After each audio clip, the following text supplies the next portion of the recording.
All right, welcome as we continue Chapter 7 and we talk about implied warranty of habitability. Before we get into the details of the implied warranty, I just want to quickly review what we've covered so far so you can see where this fits. So first, we talked about creating the tenancy.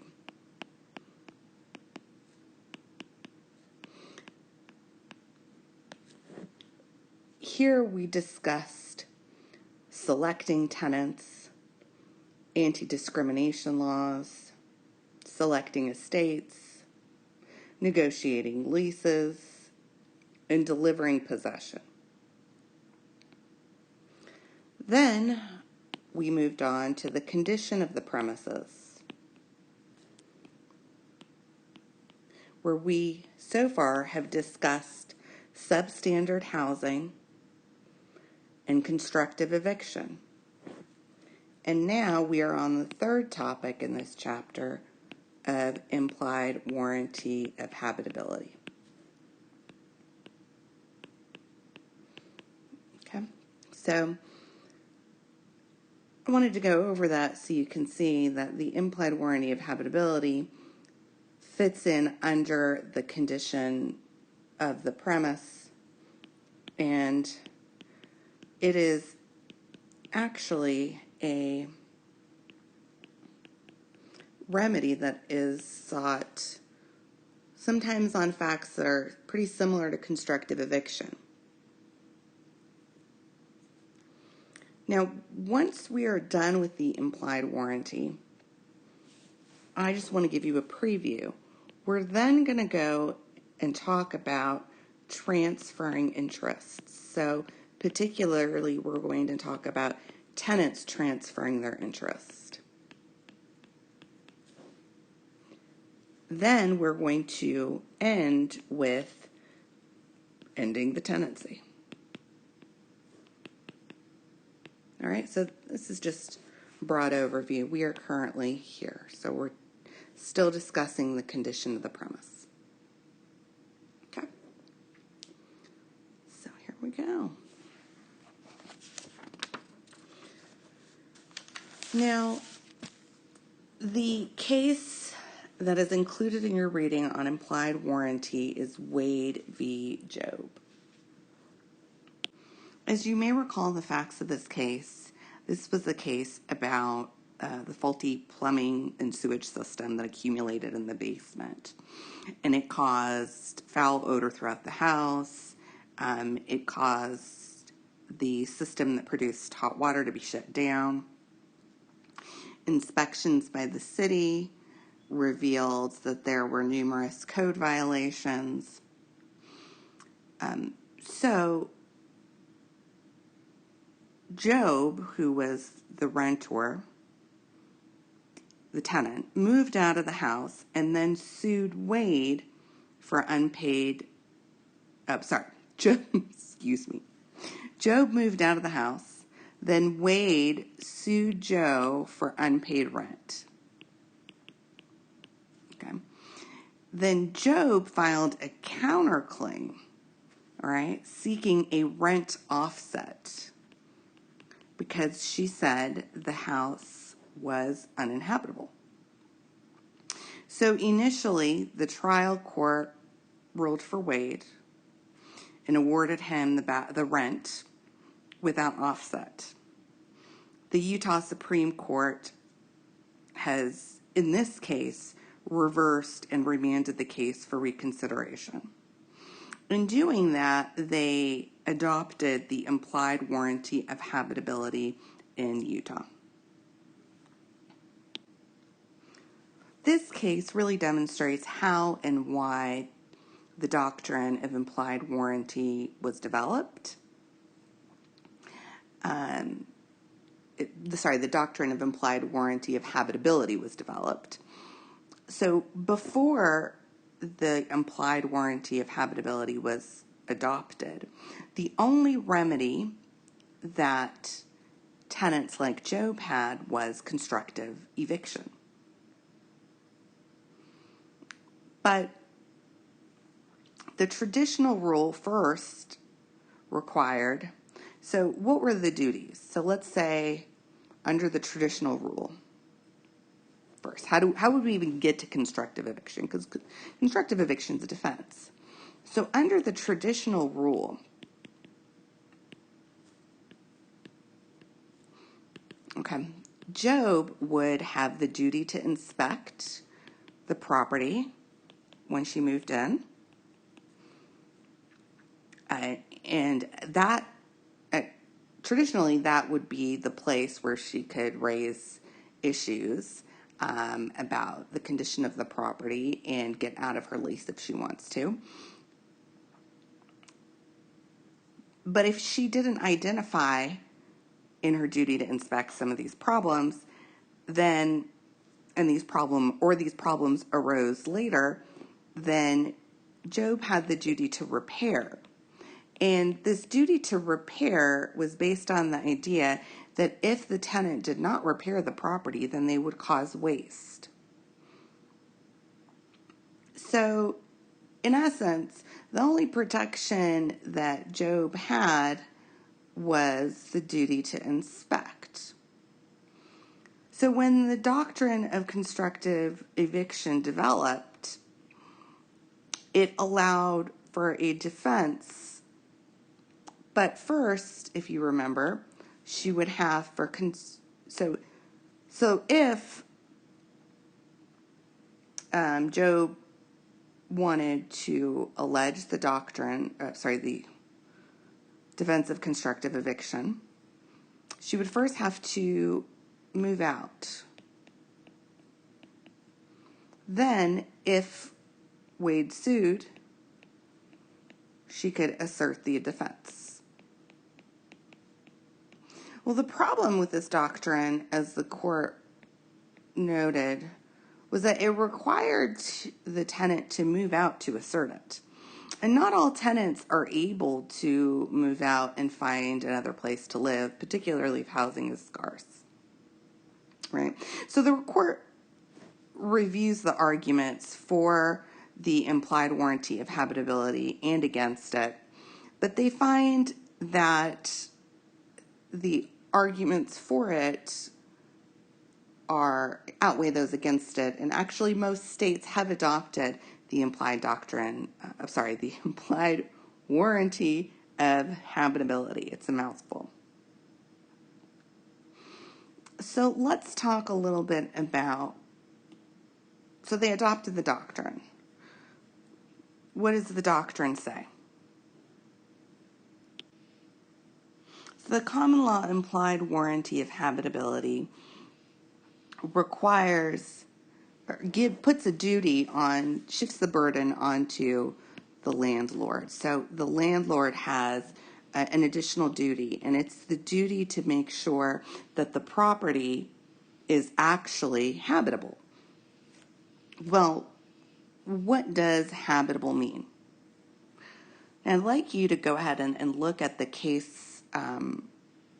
Look at the case and tell me how the Utah court defined what habitability meant. So the court defines habitability as something that's very fact dependent. They say it doesn't mean that the landlord needs to make sure that the property is perfect, and it doesn't mean that the landlord warranties for minor defects, but it does require them to make sure that there are no substantial issues with the property. So how could a landlord show that they have met this warranty? Well, they could show substantial compliance with building codes that could offer proof that the residence is habitable. They can show that there are no health and safety violations, because if there are health and safety violations, then the court says that the residence is probably uninhabitable. The court also notes that within this warranty, the landlord reserves the ability to have a reasonable amount of time to repair. So the landlord has a reasonable amount of time to repair major issues with the property without violating the implied warranty of habitability. The court then goes into the possible remedies, which are listed in a table in your textbook on page 490. So if you go to page 490, you can see that if the implied warranty is breached, most jurisdictions will allow the tenant to select one of 4 different options. Okay. Then the court discusses the damages, and the court says that, of course, special and general damages are available. They also discuss in detail how rent abatement would be calculated, because remember, Job in this case was asking for a rent offset, and so they went over 3 ways that you can calculate rent abatement. And the first was looking at the fair rental value. So the fair market rental value. And then subtracting from that the fair market rental value of the property with the defects. And then that difference would be how much the tenant would be credited for their rent. The second approach would be, rather than using the fair market rental value here, this would be substituted for the contract rent.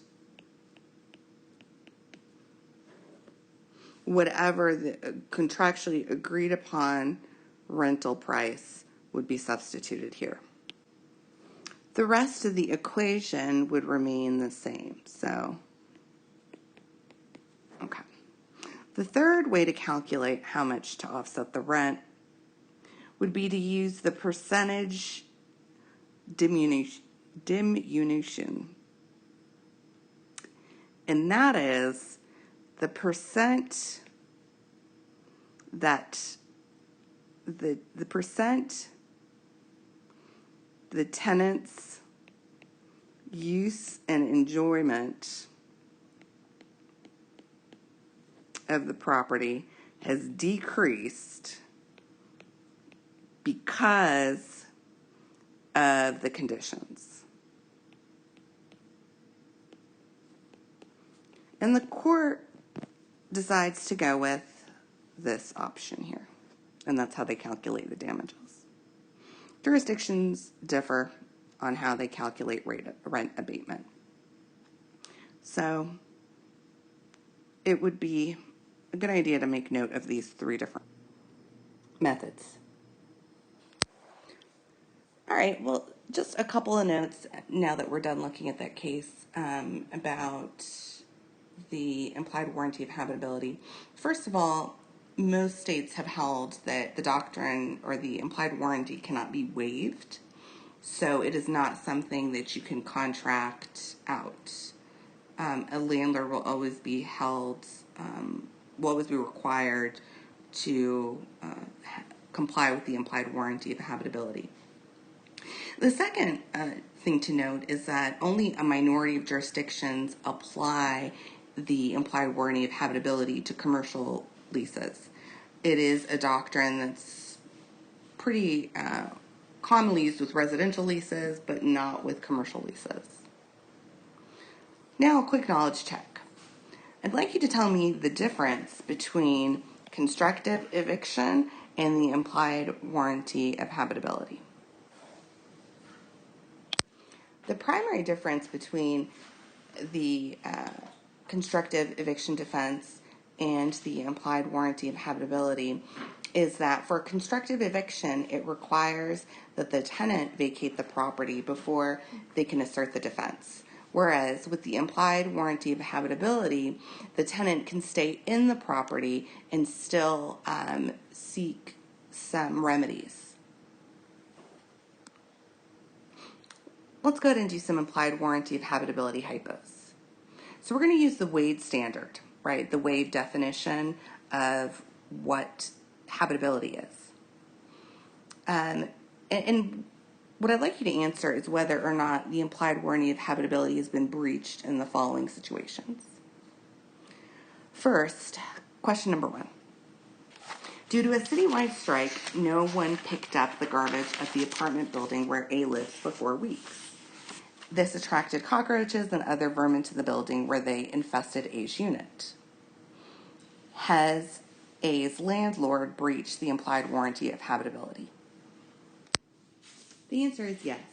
Infestation by vermin is a breach of the implied warranty of habitability, largely because it threatens the health and safety of the tenants.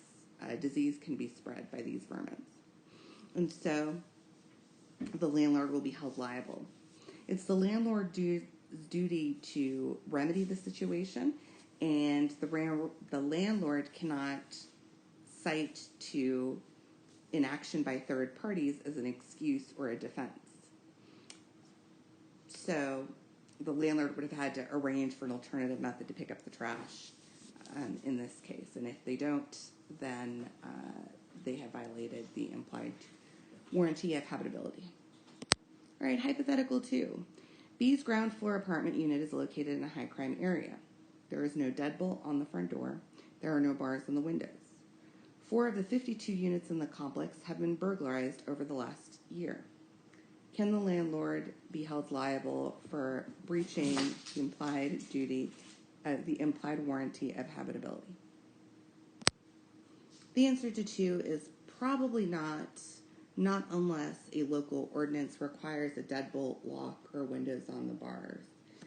And the reason is that an apartment without a deadbolt lock, but still with a lock, meets bare living requirements. And so, based on the Wade standard, this would be acceptable conduct. Hypothetical 3. C's unit is located on the 5th floor of an apartment building. One of the tenants on the 4th floor regularly smokes cigarettes inside his unit.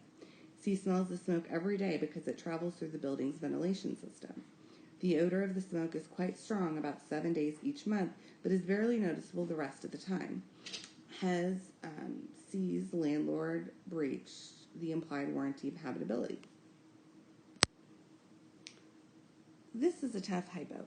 The answer is really maybe or perhaps. I think if the hypothetical dealt with continuous exposure to secondhand smoke, then the answer would be yes. But the question really here is whether or not exposure to the cigarette smoke 1 week out of each month constituted as a threat to someone's health. If you look at the U.S. Surgeon General's report in 2006, the Surgeon General concluded that there is no risk-free level of exposure to secondhand smoke. So that would seem to suggest that even at being exposed for 1 week out of a month, that there still was a health risk. So this case is a perhaps, maybe. Hypothetical number 4. The dishwasher inside Dee's rented house is broken. Dee's landlord has tried to fix it on 3 occasions, but is unable to do so because the needed part is no longer sold. Has Dee's landlord breached the implied warranty of habitability? No, the landlord has not. A dishwasher is an amenity, and it is not a necessity, although it feels like one in my house. It is not needed for a place to be fit for human occupation, nor is it required by building or housing codes. So the answer to this question is no. Hypothetical number 5. The painted walls inside E's duplex unit are cracked and scratched, and some of the lead paint is falling off. The landlord hasn't addressed this. Has the landlord violated the implied warranty of habitability? The answer here is yes. Lead paint is very dangerous to health, especially for children. There have been cases where children have ingested lead paint, and it has caused brain damage and even death in some situations. So landlords are, any issues with lead paint usually are found to breach the implied warranty of habitability.